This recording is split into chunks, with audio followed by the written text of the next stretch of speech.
All right, so let's talk about the conquest of Mexico. We actually have quite a few sources on the conquest of Mexico, and while there's some notable disagreements between them, I think the most amazing thing is how much agreement there really is between the various sources we have. The basic events of the conquest are very well known and been studied endlessly.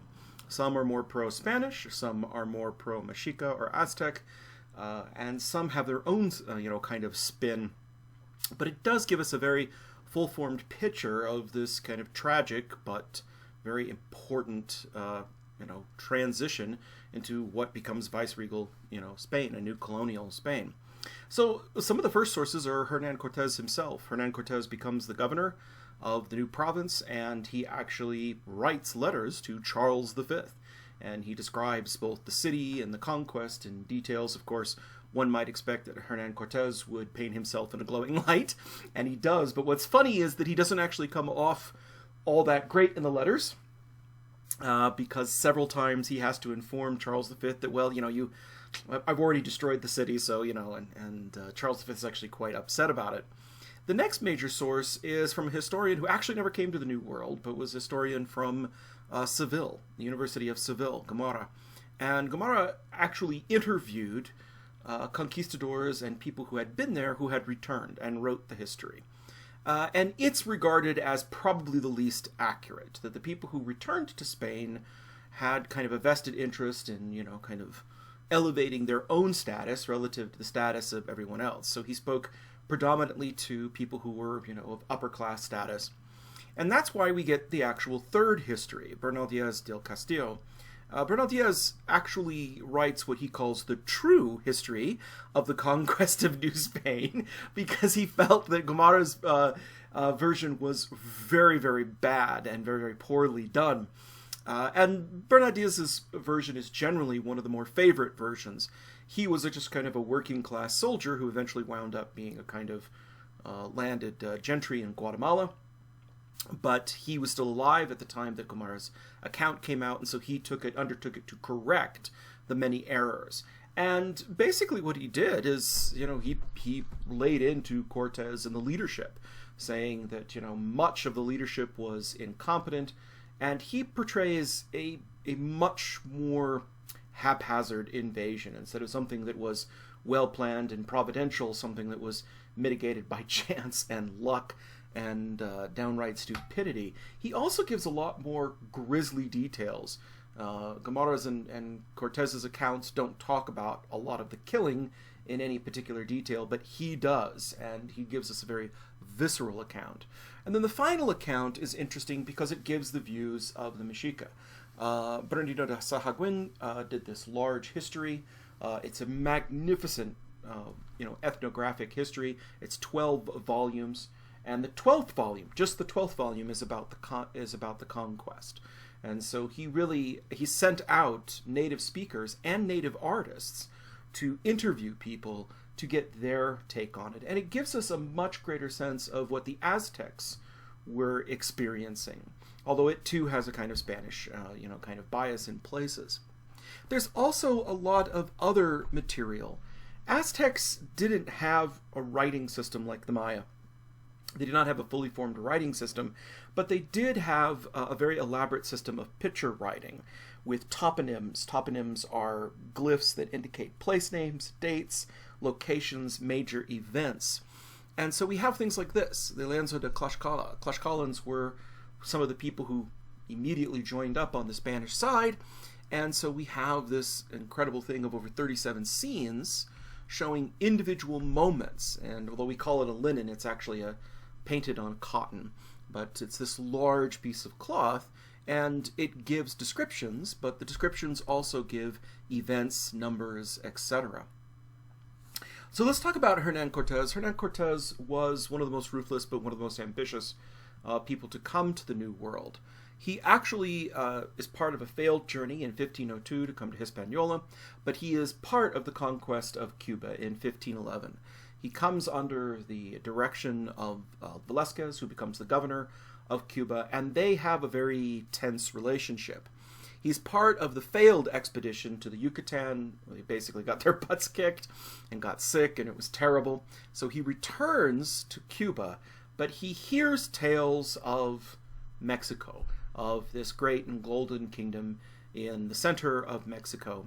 And so he decides to go looking for it. Now, what's really interesting is he does so against the wishes of Velazquez. Velazquez, the governor of Cuba, realized that whoever got to Mexico first was pretty much going to have all the fame and glory, and not to mention the wealth, and not to mention the power of being declared the governor of Mexico, and he wanted that for himself.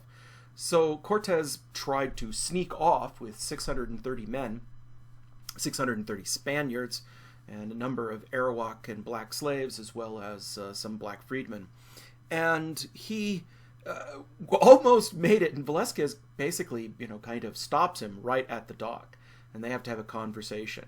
So he pledges his allegiance to Velazquez, they kind of make up, they hug it out, and he goes on his merry way. But of course he had no intention of honoring Velazquez in this conquest, and so Velazquez actually has to send another expedition by Narvaez. And so Cortes goes to Mexico, and he actually has to leave Tenochtitlan to go and encounter Narvaez, because Narvaez has come from Cuba with a fleet basically to overthrow Cortes. So he has to fight his own men to continue and have the right to all of the spoils of the conquest. And that's really kind of funny. And that's part of the reason why things go so bad in the conquest, as we'll find out. He has to actually leave his men in charge of the hostages at Moctezuma in the royal palace at Tenochtitlan to go to the coast to handle this. And by the time he gets back, everything's gone to hell. So he actually has to go to Mexico, and then he basically has to come back and make a final siege. And when he does, that is when Mexico is finally conquered. Moctezuma, for his part, was the ruler, the Tlatoani, of Tenochtitlan. His name means our angry-looking god, or he who frowned like a lord. And he's actually the eldest son of the previous Tlatoani, the ruler. But he's not the eldest son, excuse me. His brother, who was the eldest son, was considered too flamboyant. He was considered too reckless. Moctezuma wanted to go into the priesthood and didn't want to be a ruler, and so, but because he was considered to be a kind of philosopher king, he was more suited to rule. So his more flamboyant, more kind of egregious, more reckless brother was passed over, and he became the king. And he was there at the time that, of course, Cortes comes, and he dies as a process of the conquest while he is a prisoner of Cortez's forces. It's really hard to know and how to understand Moctezuma. Some people see him as a kind of sap, that he thought Cortes was a god. I think that there's enough evidence to say that that's true, but he quickly realizes that Cortes is not on his side. But he was desperately, trying to, preserve his own people, and doing so within the tradition that he did. That is, if another bigger power comes along, what you do is you make an alliance, you pay tribute. And he was more than willing to do that with Cortes, but it just became impossible. These were two civilizations that were headed for conflict, and there was no way they were ever going to get around to the other side of it. Moctezuma himself then becomes a kind of folk hero, as does the last two Tlatoanis of Tenochtitlan. We'll talk about them in a bit. Moctezuma is almost always recognized by his glyph. You can see that his glyph here is always going to show the mark of a ruler. So this is the crown of the Tlatoani, as you can see here in all of these works of art. And then this little glyph here is the glyph that indicates his particular name, Moctezuma II. Okay. And what's interesting is he actually becomes something of a folk hero to the people that inherit Mexico. That is, the mestizos, the mixed race of individuals who were partially Mexica and partially Spaniard, are really interesting peoples, because there are people who claim proudly to be descended from both Cortes and Moctezuma, which is kind of one of the unique features of Mexico. going forward. And Aztec civilization becomes a kind of foundational civilization. Aztec civilization and myth becomes to Mexico what Greco and Roman myth had become to Europe by this point. That is, it was in the past, it was something that was no longer believed, but the heroic myths of it gave them a great deal of identity and culture, which didn't exist in a lot of the other cultures. A lot of other cultures weren't given a choice. They were absolutely obliterated, but Mexico is allowed to preserve its culture. So, getting into the conquest, we have to talk about a little bit about some major important figures. Palenque, Cortez's alliance with the Klashkalans, and then we'll talk about the Night of Sorrows and his meeting with Moctezuma, and then eventually the smallpox epidemic. So, Cortez's voyage to Mexico is a bit circuitous. He comes from Cuba, spends some time on Cozumel, of all places, getting intel from the coast. The Mayan civilization had collapsed, but there were still many, many Mayans. And he travels along the coast, conquering various peoples along the way. And this is where he gets two incredible strokes of good fortune. One, he meets a Spanish sailor that had shipwrecked there and had been there for many years. And so the Spanish sailor had learned Mayan. And so he could use him to speak to the Mayan people. The other thing is that they came across a local chieftain, fought with him, and then he basically gave tribute to them to negotiate a peace, and part of that tribute he gave them several dozen women to use as slaves and concubines. And one of those women was, of course, Palenque. And what happens is, as he ends up going down to the coast, he conquers Veracruz and establishes the first colony on the mainland, and they encountered people that were no longer Mayan speakers. They weren't Yucatec speakers, and they spoke Nahuatl. And no one in their group, not even this Spanish sailor that he had, could speak Nahuatl. But one of these women that had been given to them as concubines could, and she could speak it. And so for a while there, she would translate to the Spanish sailor, who then would translate it back into Spanish. So she would speak Nahuatl to the messengers of the Aztecs, and then she would speak Mayan to the Spanish sailor who was shipwrecked, and then he would speak Spanish back to Cortez. Cortez recognized pretty quickly that this woman was very, very special. She was very, very intelligent. She had a lot of experience, and so he moved her to be his personal companion, and I mean that in every single way. And she, for herself, was very smart and quickly learned Spanish. So I think the Spanish sailor, whose name was Alvarado, I think, quickly became irrelevant, and she became the closest counselor and was constantly by his side. Her name, at least in Mayan, was Malitzin. We know her as Palenque, but we also know her by her Catholic Christian baptized name, Donna Marina.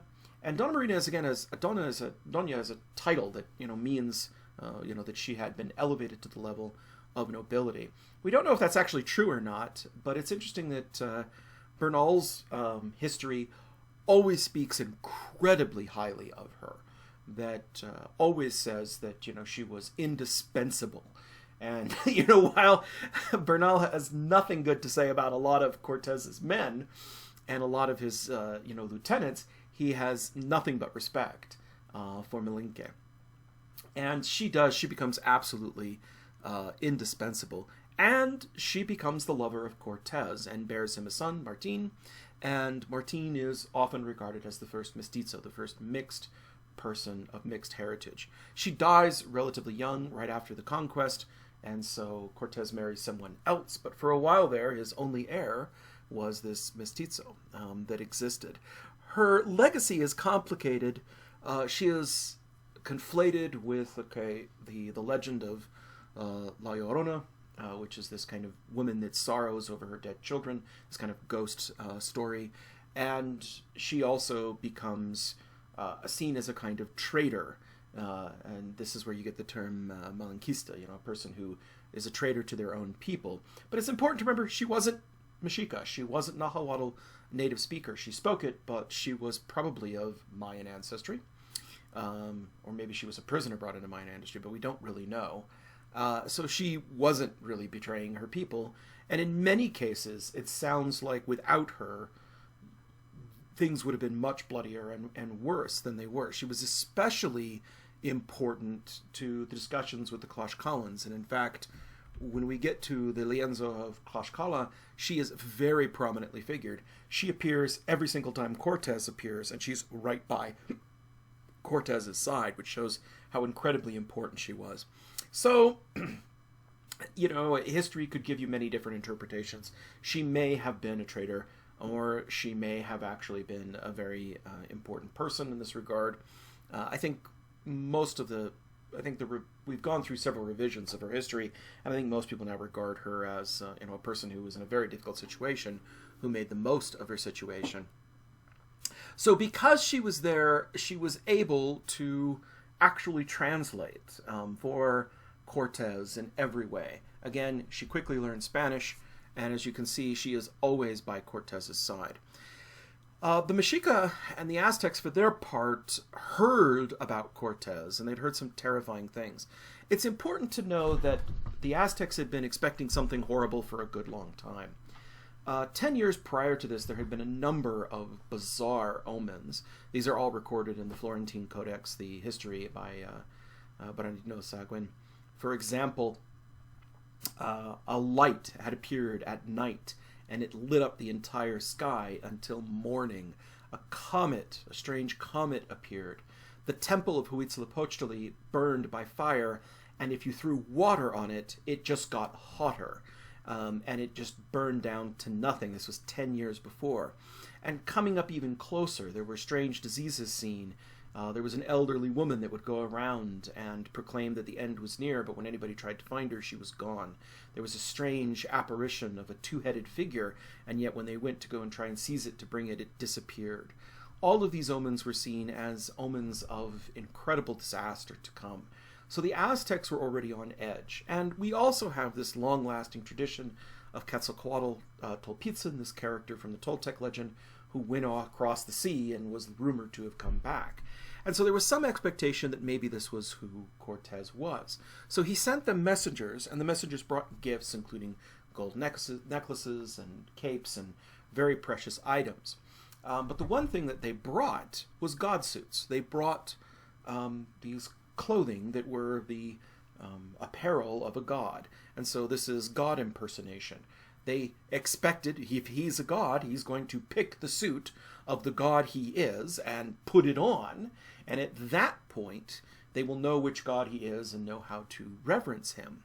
But he didn't do that. Instead, he clapped the messengers in irons, and then he put on a display of Spanish military power, including firing off a cannon and scaring the living daylights out of them.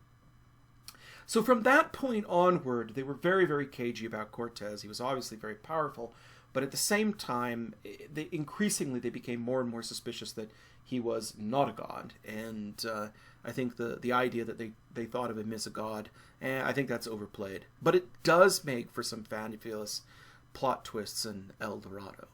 You know, mighty and powerful gods. Okay. When the messengers returned, they had been in the presence of what everybody had expected was a god, and so 2 slaves were covered in clay and killed, and then their blood was spattered on the messengers, so that they were kind of disempowered from the presence of Cortez. Already, Cortez's reputation for taking places by military force was known. They understood that swords and horses were things that they had never seen before. They didn't even know how to describe horses. They called them deer. And so they said that they rode on deer, giant deer that, carried them around. And this was rather intimidating. But cannons and, of course, the muskets were by far the most intimidating. So Moctezuma was very, very afraid of this, but he approached it in the same way he'd approach any other power. By sending out gifts and trying to make some kind of alliances and figuring out how do we pay these people off in tribute so that, they're happy, we're happy, and we can go on our way. But that wasn't going to work with the Spaniards. The Spaniards, for their part, came into the region of Klashkala. Now, remember Klashkala? Klashkala was this independent kingdom right on the border of the Triple Alliance of Texcoco, Teccopan, and Tenochtitlan, and they were the people who were getting the absolute worst of the flower wars, the wars that were fought to procure religious sacrifices. As a matter of fact, one of their chieftains had been, captured and forced to sacrifice forced to be sacrificed in gladiatorial combat in the main plaza in Tenochtitlan. And they hated the Aztecs. They absolutely despised them. And so this was a fortuitous circumstance. And this is a major reason why the conquest was so successful, is that the Aztecs had made a lot of enemies. And even some of the tributary states that were tributaries, that allied with the Aztecs, when they heard about another power coming in, said, okay, well, maybe we'll jump ship. And so the Klashkalan leaders, these are the ruins near Klashkala.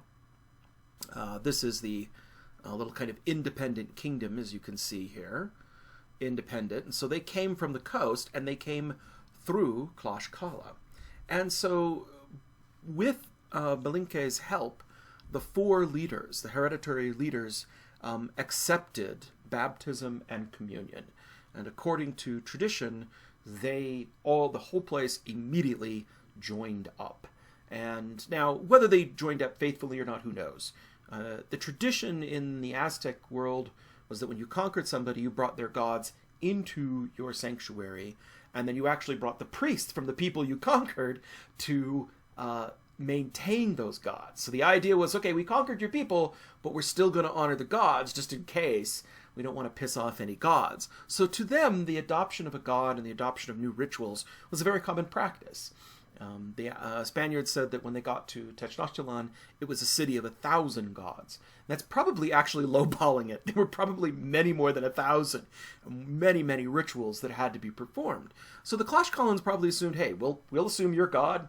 You have this lady, this virgin with a child. We'll take her. We'll do your rites, and we'll become your foot soldiers. And 40,000 Klashkalans kind of joined the march. And so the march continues and goes all the way to, Mexica. Now, it does have a couple of detours along the way.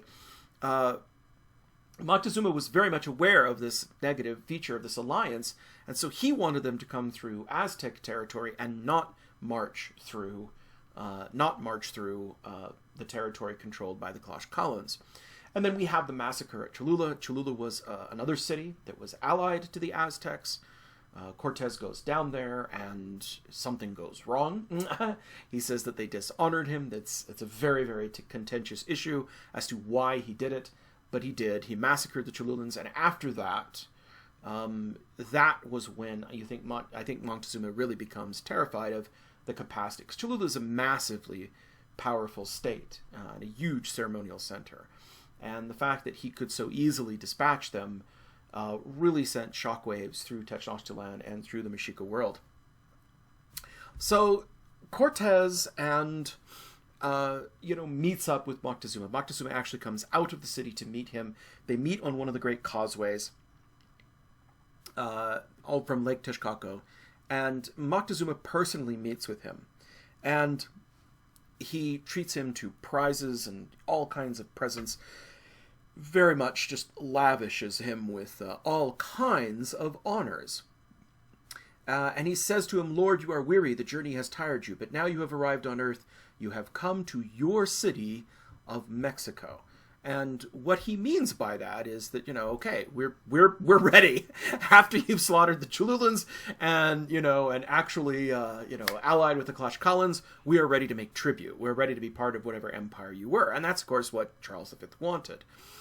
Cortez tells Malinke to respond, tell Moctezuma that we are his friends and that there is nothing to fear. We have waited long to meet him. And so what's amazing is it seems amicable enough. They are taken into the city with every honor. They are set up in the palace, which was common.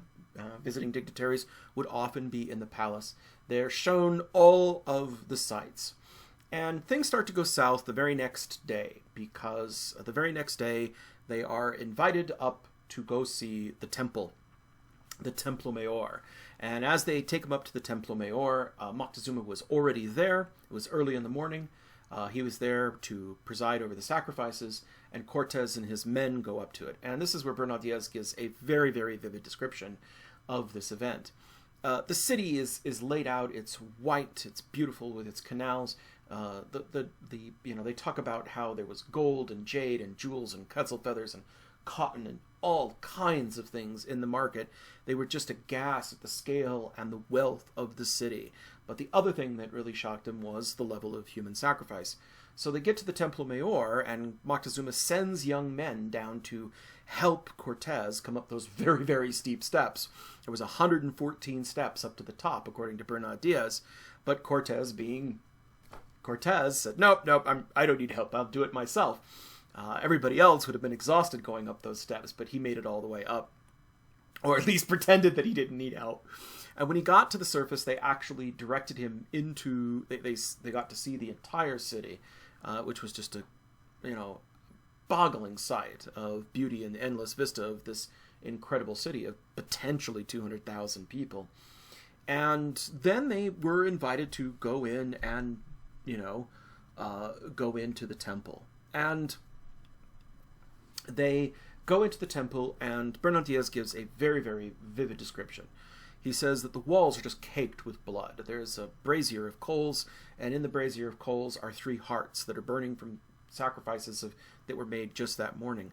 There's 2 gods, one on one side, each on the sanctuary of Huitzilopochtli. One is of Huitzilopochtli, one is of Tezcatlipoca, which makes sense, because Huitzilopochtli is the sun god, but remember, gods are dualistic, and so Tezcatlipoca is probably this dualistic avatar of Huitzilopochtli. What's fascinating is he says that they are not made out of any durable material, stone, gold, or anything like that. He says they're made out of paste, and they were made out of amaranth dough. Amaranth was a food staple, and they would make it into dough, and they would model this dough into idols. And then these idols were decorated with jewels and then other decorations as well. This is part of the reason why amaranth was banned by the Spanish afterwards, because it was so closely associated with making these idols. Again, the idea of dough being kind of a source of life. You're giving life to these gods. But he describes the smell was just unbelievable, and that everything was just caked in blood by many, many, many years of blood offerings. Now, people didn't believe this at the time, but we since have archaeological evidences prove this is true. The House of the Eagles, which is this house to the military orders, the eagles and the jaguars, just to the one side of the Templo Mayor, there were a couple of statues found. One of Mictlantecuhtli, which is lord of the underworld, and another one is an eagle statue. But Mictlantecuhtli had a tarry substance on it when they uncovered it. And later evidence proved that this tarry substance was just layers and layers and layers of congealed blood. And so there is archaeological evidence that this was the practice. So Bernal Diaz found this all absolutely horrifying and terrifying. But what's amazing is that Cortez, man, this guy had big brass ones. He says, yeah, okay, this is a nice place, but wouldn't it be better if you guys worshipped our god? And he suggested taking all of their gods out and instead cleaning this place up, cleaning all the blood, and putting up an image of the Virgin Mary. That's pretty, cojones is the term we like to use. So Moctezuma is deeply offended by this, deeply offended. And Bernal Diaz, from his description, it sounds like he was terrified they were going to get killed right then and there. But Moctezuma is deeply offended by this because they saw their gods as the source of their prosperity, their wealth, etc., and everything else. So they all come down from the Templo Mayor, and very quickly, within a week of his arrival, Moctezuma has more or less been placed under house arrest by Cortez. And so this is a very difficult situation. He made the same realization that Pizarro will make several years from now, that the leader of the country is the essential linchpin. If we can control him, we can control everything. But then everything goes sideways pretty badly. Cortez has to go back to the coast. Remember, Velasquez just doesn't trust him. And so he sends out another armada, not to conquer the Mexicans, not to conquer the Aztecs, but to conquer Cortez, because he's afraid he's gonna keep all the goodies for himself. So Cortez has to go back to the coast to fight Navarros, and he does, and he fights this war. And according to Bernal Diaz, he leaves his least reliable soldiers in charge. And this is why everything goes south. He puts Pedro de Alvarado in charge of Moctezuma. And this is where we end up with the massacre in the Great Temple. So while Cortez is off trying to protect his flank from his own people, he leaves his least responsible people in charge of Moctezuma. And we get to the festival of Toshpatl. Toshpatl is, in fact, the major festival celebrating Huitzilopochtli. And a huge procession begins outside. And here's where things really become cloudy, because we're not entirely certain what happened. But a terrible, terrible massacre takes place. Some Spaniards suggest that they were trying to save a woman from being sacrificed. The Aztecs, for their part, say that the Spaniards just flooded out of the palace and started massacring people. We don't know what happened. But this massacre eventually is what causes the death of Moctezuma. He gets killed in this fracas. And then you have the Spaniards essentially under siege in their own city. Moctezuma is dead. At that point, a new Tlatoani is chosen, and they've got nothing against the Aztecs. They've got nothing to hold against the Aztecs, and so the Aztecs absolutely just siege them. And this is the disaster to which Cortes comes back to. So remember, all of Tenochtitlan is, divided up by canals, and these canals are, connected by causeways, and these causeways have drawbridges every little way, and you've got to get across these causeways to get back to the mainland. And so the Spaniards basically decide they have to fight their way out or they're going to die. And they do, and they fight their way to the causeways. And the causeways, they drop a boat in one opening, and at some point, the truth is, just enough soldiers die that they can actually walk across the bodies. It's an absolute disaster. And it really could have been the end of the Spanish conquest right then and there. But they managed to get to the far side of Lake Texcoco, where they find their allies, the Klashkalans. And the Klashkalans are now with them and ready to go. And this is where things get really interesting, because so Cortez finds this absolute debacle that's happened. He has to fight his way out, gets his way back out, and he goes to regroup with the Klashkalans. And they come back, and they are going to siege the city. And they siege the city for 8 months.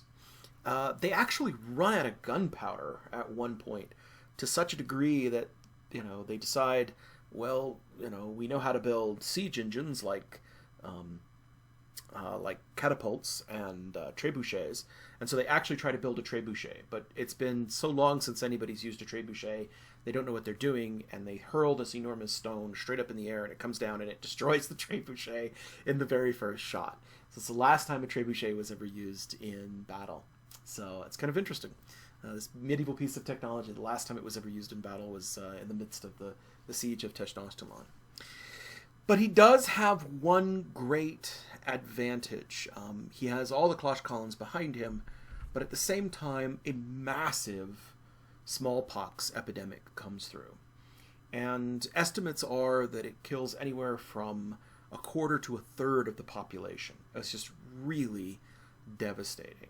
And quite frankly, it's the smallpox epidemic that comes in that does really breaks the back of the Mexica and the Aztec, which allows Cortez and his men to come in and ultimately storm the temple, the Teocalli, and take the last.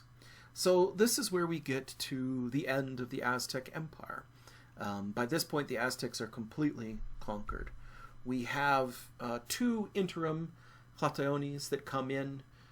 We have a brother to, I think it's actually a nephew to Moctezuma who comes in, who's the second to last, but he ends up getting killed, and then it passes to Cuauhtémoc. Cuauhtémoc becomes this kind of heroic figure who cries like an eagle is his name, and he is a cousin to Moctezuma, and he is the last emperor. And you can see, as recorded in this picture, that by the time we reach the 19th century, the Mexica have a chance to rethink their kind of history. And so here we see the torture of Cuauhtémoc and his martyrdom. You can see that the crown is laid off to the side, the crown of the Tlatoani, and his feet are burned as he is tortured, and he is tortured to death. Thus ends the rule of the Aztecs. And then the Spaniards come in, and Cortes decides on a scorched earth policy. He decides to destroy all of the temples, not just the temples, but the pyramids themselves, not just the buildings, not just the idols, and he has it all destroyed and rebuilt in a Spanish style, right in the downtown heart. He takes all of that lake and to the west of the city, and he diverts the water, and he has it filled up with earth, so that the city will never ever be able to be a defensible, isolated city again. Remember, we still have that Mayan city on the Isle of Flores down in Guatemala, in the Petén region. So the Itzpetén, the Nochpetén, are still down there. Right up until, the 17th century. So he very much knew that he couldn't leave them any kind of defensible locations. And so Mexico, modern Mexico City, is built right on the top of Tenochtitlan, and all of the great treasures, all of the great idols are deliberately buried, burned, destroyed, purged. He's decided that the religion is such of a nature that it's too much of a source of contention and has to be destroyed. And what's interesting is we know this did not sit well with Charles V. Charles V, the Holy Roman Emperor, King of Spain, was incensed at this. That, of course, he's on the other side of the ocean. There's not a dang thing he can do about it. Cortez is in charge. And Cortez, for a while, just essentially assumes the mantle of absolute ruler. The other thing that happens is the encomienda system, which is brutal in the extreme. Remember, Spain had been conquered by the Muslims and was called Al-Andalus for nearly 7 centuries. And so for 7 centuries, the Spaniards had been fighting to regain control of the Iberian Peninsula. And in the process of that, the kings had established the encomienda system, which was basically a spoil system. Whatever you conquered, whatever peoples you conquered, those peoples were now going to be your slaves. And because that was the system that was in place for the reconquest of Spain in the 15th century, the conquest of Spain only finished in 1492. It's only a couple of decades before this. So that was the system that was employed in the New World. That was the way it was in the Old World, so that's what they did. And literally hundreds of thousands of native Nahuas became enslaved and were forced to tear down their temples, fill in the lake, and destroy any kind of aspect of their culture. And very, very nearly destroyed all of their culture altogether. But Cortes passes on, and in 1542 we have Leyes Nuevas, the new laws. And the new laws change everything. And so for 2 generations there, for about 20, not 2 generations, but I guess a full generation. For a full generation, from 1521 to 1542, Mexico was ruled as a private fiefdom by the conquistadors. Each of the conquistadors inherited a chunk of it, and it was exercised under the most brutal oppression imaginable, and it very nearly destroyed all of native Mexica culture, but not quite. But we'll pick that up when we get to the colonial period. Thanks so much. Bye-bye.